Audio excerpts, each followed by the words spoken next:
Session decorum maintain करें। हम लोग डिस्कस करने के लिए इस इशू को पार्लियामेंट में तैयार। देखिए, पार्लियामेंट वो प्लेटफॉर्म है जब कोई विशेष परिस्थिति हो और बहुत ही असाधारण परिस्थिति हो तो उसको रोका नहीं जा सकता है।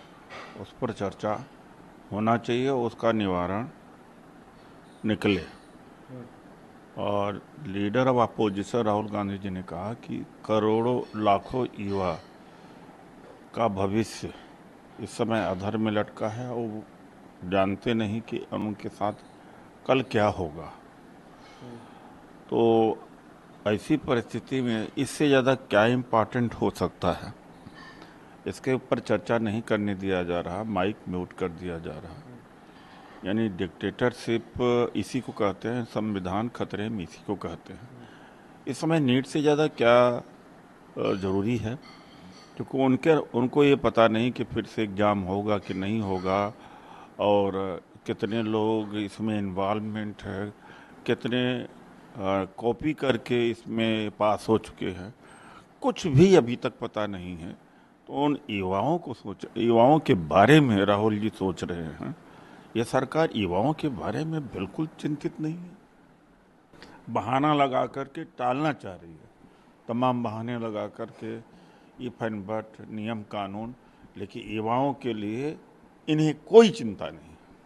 सर, तमिलनाडु सरकार ने प्रस्ताव पास किया था एग्जाम्पशन के लिए नीट एग्ज़ाम से। अब उन्होंने एक बार फिर पत्र लिख के इस मामले में छूट मांगने कहा है कि 12वीं की कक्षा के अंकों के अनुसार जो है नंबर दिए जाए, इसमें छूट दी जाए हम लोगों को। आप कैसे देख रहे हैं, क्योंकि इस तरीके से तो बहुत बड़ी क्रेडिबिलिटी पर सवाल खड़ा होने लगेगा और शिक्षा में। यह तो बड़ा पेचीदा सवाल है, बहुत सिंपल नहीं है जिस तरह से तमिलनाडु सरकार कह रही है, क्योंकि इसमें जस्टिस नहीं हो पाएगा। इसका कोई ना कोई मैकेनिज्म तैयार किया जाना चाहिए। फिलहाल इसका कोई मैकेनिज्म नहीं। तमिलनाडु सरकार ने पहले कहा था कि जो स्टेट का कोटा है उसका एग्जामिनेशन उनको करने का अधिकार होना चाहिए। इस पर भी विचार किया जाना चाहिए, जो तमिलनाडु सरकार पहले से करती आ रही है। सेंट्रलाइज ना होकर के डिसेंट्रलाइज किया जाए या नहीं किया जाए, लेकिन इसके ऊपर बड़ा गंभीर चर्चा करके ही कोई फैसला लेना चाहिए। लेकिन हाँ, व्यवस्था बदलनी चाहिए। और एक नेताजी कह रहे हैं कि हमारे पास तो एक विधायक हैं बेदीराम जी, ओम प्रकाश राजभर जी कह रहे हैं तो लाखों नौकरी दिलवा चुके हैं, कॉल लेटर आ जाने के बाद में इनसे मिल लीजिए। तो और कई सालों से करते चले आ रहे हो, वो तो उनका वीडियो वायरल हो रहा।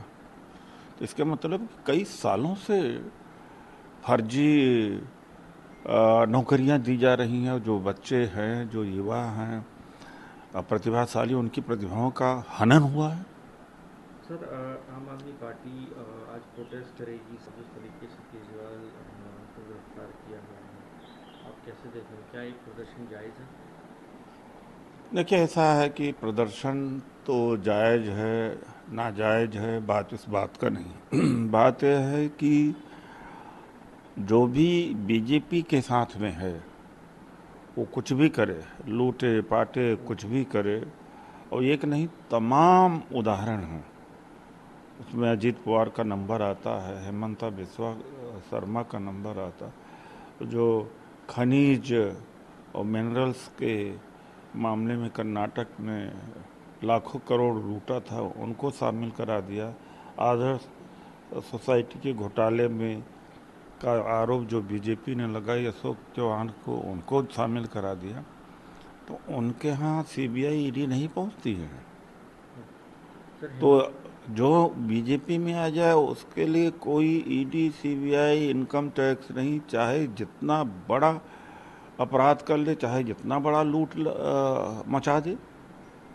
सर, हेमंत सोरेन को आगे आप कैसे, आप क्या रणनीति देख रहे हैं इंडिया अलायंस की झारखंड के? इंडिया अलायंस मजबूत होगा, वैसे भी मजबूत था। और हेमंत सोरेन जी की फिर से, या कहा जाए गठबंधन की सरकार बनेगी, उनके साथ में अन्याय हुआ। क्या इस देश की न्यायिक व्यवस्था है? जेल तो काटा है और पता लगा कि बेल देते समय अदालत ने कहा कि डायरेक्ट एविडेंस नहीं है लैंड स्कैम में। जब एक मुख्यमंत्री के साथ में ऐसा हो रहा है तो आम आदमी के साथ में इस देश में क्या हो रहा है? ये कोई न्यायिक व्यवस्था है? इसके ऊपर गंभीर कोई कदम उठाया जाना चाहिए। यहाँ तो अदालत के सजा के बगैर सरकारें सजा दे दी जा रही हैं। सर, सीबीआई ने स्कूल के वाइस प्रिंसिपल को जो है अरेस्ट किया है। 2 लोगों को पटना से अरेस्ट किया पेपर लीक मामले में। और ऐसे इसके प्रिंसिपल और डिप्टी प्रिंसिपल दोनों को गिरफ्तार किया है। लेकिन उसका क्या जो ये भाषण कहा जा रहा है कि बेदी राम जी लाखों लोगों की नौकरी दिला चुके हैं, वो बीजेपी के सहयोगी हैं जो किंग पिन हैं। और कहा जा रहा है कि सबसे बड़ा मास्टर इसमें पूरे देश में एक बेदी राम जी हैं, विधायक है, वो हैं। लाखों लोगों को उन्होंने सरकार में घुसाया पैसा लेकर के। उन्हें भी तो गिरफ्तार किया जाना चाहिए, तभी तो पता लगेगा।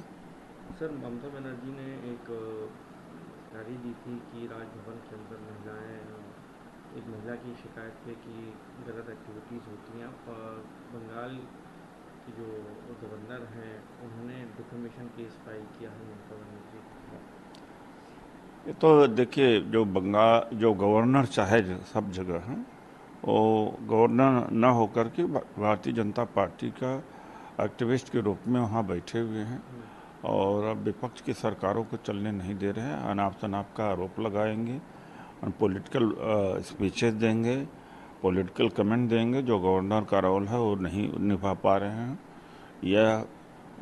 इस व्यवस्था में कुछ न कुछ सुधार होना चाहिए। इसका ये मतलब नहीं कि विपक्ष की सरकार राज्यों में हो वो चले न, और गवर्नर के द्वारा उन्हें हरास किया जाना चाहिए। सर, रविशंकर प्रसाद बंगाल की एक जो वहाँ पे हिंसा हुई थी उसको लेकर कमेटी बनाई थी, तो 4 दिन वहाँ पर टीम रही। वहाँ पर वो कह रहे हैं कि बंगाल के अंदर तालिबानी राज चल रहा है, ऐसी महिलाओं के साथ दुष्कर्म किए जा रहे हैं, वर्करों को मारा जा रहा है, पकड़ा जा रहा है। उस तरह से देखा जाए तो पूरा भारत सरकार ही तालिबानी राज चला रही है। किस तरह से लोगों को हैरेस कर रहे हैं, झूठे मुकदमे दायर कर के जेल भेज देते हैं, लव जिहाद के नाम पर मारपीट करते हैं, और किसी के घर में क्या बन रहा है उसका ताक झांक करेंगे, फ्रिज चेक करेंगे कि फ्रिज में किस चीज़ का मीट है। तो ये तो जो बीजेपी कर रही है वो दूसरे के ऊपर आरोप लगा रही है, और ये तो पूरे देश में इन्होंने तबाही मचा रखा है।